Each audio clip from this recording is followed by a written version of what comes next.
Now, a new study has revealed that South Africa has the highest number of COVID-19 orphans on the African continent. Nearly 95,000 children have now lost parents and guardians in the past year. Children's homes as well as orphanages have revealed that they've also received more appeals for help. Joining us now for an update on the plight of these children is Juma Sebichwu, founder of Malaika Children's Home in Johannesburg. Mr. Sebichwu, good to have you with us this afternoon. Talk to us about the study that was made and what necessitated it. Good afternoon thank you very much. Good afternoon to the listeners and everybody around. Well, the study itself, if I start with the effect of the COVID-19 into our community, yes, there is an increase in demand of children's shelters, to provide services for children, and also to make sure that kids, those who are affected by the corona problem, they get looked after, they get shelters, they get the services which they need into their lives. And what have you found at the Malaika Children's Home during this COVID-19 pandemic? Has there been a different trend? Have you seen more children coming in? Have you seen more requests for help? Definitely, yes. There are a lot of factors which cause that, if I may say. Yes, there are kids who lost their parents through the COVID. Yes, we receive calls, people asking for help for orphans who have lost their parents. But on our side, because we don't have much space where we are able to keep them or to provide a space for them, so we refer them to other organizations, those who do the same work with us. Now, those are children who have lost their parents through the COVID. Yes, we receive calls if in any way if we can help. Now, come another factor. Yes, we have single mothers into our communities who go out there. They don't have real jobs. They go out there. Some of them, they are house helpers. Some of them, they are just doing just jobs which are not permanent. Most of those mothers, single mothers, they lost their income because of the corona problem. Their employees, they stopped them from, because they cannot afford to pay them anymore. So if they don't have any income to help their children, of course, they have to look for organizations which can help so that their children can be at least have the services which are needed for their children. For example, feeding, have food in the house, going to school, even if buying uniforms, helping them with uniforms, or transportation to the school, all those things. Yes, we have seen an increase into such issues. And yes, they have affected, yes. And Mr. Sebichwu, who do you find are the adults or the people who actually bring the children into the homes? They are brought in by community members. Yes, like for Malaika Orphanage, we've been here for 11 years now. The community around where we are, they know Malaika Orphanage very well, because we're working with the community, we're working on the ground itself. So people, they know what Malaika does. If any child have got any problem out there, what they do, they bring a child. They are brought in by either their grandees, their grandmothers, or those relatives who are around them.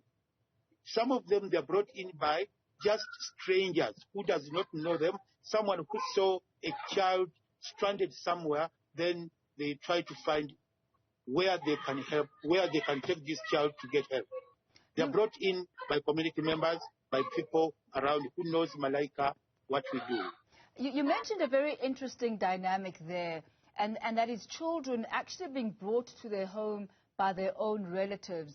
You know, in African societies and communities, usually the child who's been orphaned might be raised by another member of the family. Are you finding that this has changed? Is this changing? Are family members actually not taking on the children of the deceased family member and raising them themselves?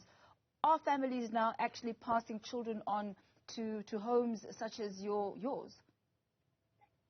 Yes, it has changed. Yes, in our African community, in our African cultures, we know I lose a brother, the child of my brother, I have to take them on. That is how it is into our African culture. But what we live, the environment which we live in now, the situation which we live in now, it has forced some of us to say that no, if I take on the children of my brother, the children of my sister, I will not be able to help them the way these children need help. Yes, that is why we find that yes, a child is there, living with the uncle, living with the auntie, living with the granny, but they don't get the services which are needed into the family. Because here's the auntie, here's the uncle, here's the whoever looking after the child, but also they have got their own children into the house. Now, if you add on another number, somehow it becomes a burden to them.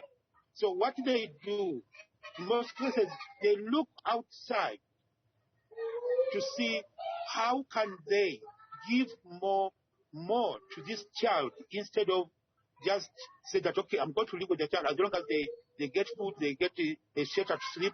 But there is more to that. So, and lots of work. People who lost their jobs, yes, someone may be able to say that, okay, the little I get, I can be able to look after my children and my sister's children or my brother's children.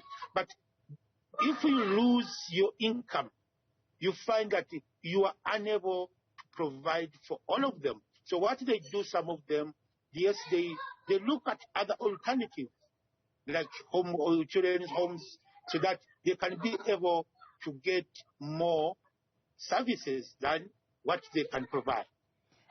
And what are you finding? Are you finding that those relatives who do bring the children of their siblings or other family members, do they contribute maybe on a monthly basis? Do they help with food and maybe even money? Or do they just leave the children there and not really come back to check up on them? When you are an organization, you stood up and say you are there to help the community. Now, someone come in with a child, with someone who needs help, and you stand up and tell them that I need payment from you. I need you to give me. I need you to pay this. I need you to contribute towards this. Then it becomes like you are not helping. You are only making. You are only making life difficult for them. So for us, what we do, we don't ask for any help from the people who bring their children here, because we know the problems which they are going through. So if a child comes in, we don't look back and say, okay, you have to contribute. Or what we're asking them mostly, we want them to come and volunteer, to be part of the group, to be part of Malaika, so that we can grow up Malaika with all of us together. And again, what these mothers do, what these single parents do or grannies do, yes, when they come in with children, they don't just dump them here, some of them, because a child does not grow on the tree. Come on. Yeah, a child has the background. What we encourage them, Even if a child is living with us, please, you always come.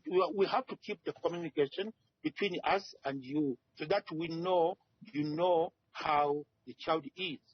And how does a children's home such as yours survive, Mr. Sebichwu? Tell us your story. Where do you get support from, and where do you need the most support during this time? It's a little bit complicated, because what we survive with, we depend, our organization as Malaika Orphanage, we depend on donations, which comes in a different way. Material donations, we appreciate it so much, because it almost covers 70% of our needs here. Yes, we've been here for quite some time, 10 years plus, and the people who come in, they see the need, they see the need for Malaika Orphanage. So when they go out, they don't just leave. They keep on coming back to support us. Yes, they come in with the foodstuffs, second-hand clothes, stationaries, sanitaries, toiletries. Okay, all things which are needed into the into the household. Yes, our friends, our supporters, they keep on supporting us so that we can be able to go on. But we depend on donations. That is where our life is. And what is the rate of adoption or perhaps even fostering? Are South African families or South African individuals open to fostering children? And what is the rate of that in your particular home? It used to be a little, let me say, if I look back in 2 years, 5 years back, 7 years back, yes, people, they used to have a lot of interest. People used to have the interest into adopting children. Even up to now, I won't say that people are not interested. Yes, they want to adopt. But when it comes, yes, people, they used to call in, come check in if they are able to adopt any child. But the rate went down a little bit, whereby people are no more eager to go out there to look for a child to adopt. I think the problem is due to the economical cutoff, which the way Corona has affected them in such a way that they don't actually have the proper the income beyond what, for example, if someone has got 2 children. Mr. Sebichwu, I'm going to ask us to leave our conversation here. Our line is getting progressively worse. But thank you very much for sharing your experience with us and for the amazing work that you're doing for the children of South Africa. That's Mr. Juma Sebichwu. He's founder of Malaika Children's Home. And we have this conversation this afternoon on the back of a report that was released showing that South Africa has the highest number of children that have been orphaned due to COVID-19 on the African continent. That number stands at 94,625. It was an all-inclusive survey. It looked at children who are raised by both parents, children who are raised by single parents, and even children who are relying on grandparents for sustenance.